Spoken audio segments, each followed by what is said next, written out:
வைகாசி மாசம் விசாக நன்னாளில் கைலாயன் கண்ணில் நீ பிறந்தாயே வேளா, கைலாயன் கண்ணில் நீ பிறந்தாயே வேளா. இறங்கி நாளும் உன் பழனிக்கு வந்தே, வழிபாடு செஞ்சு உன் புறப்பாடும் கண்டே. பொன்பவனி தேரில் உன் புறப்பாடும் கண்டே.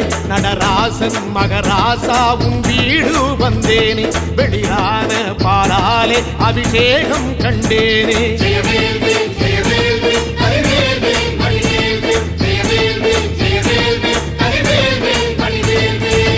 தென்பழனி தேடி உன் தென்பழனி தேடி, திருநீரு பூசி நான் ஓடோடி வந்தேன், திருநீரு பூசி நான் ஓடோடி வந்தேன்.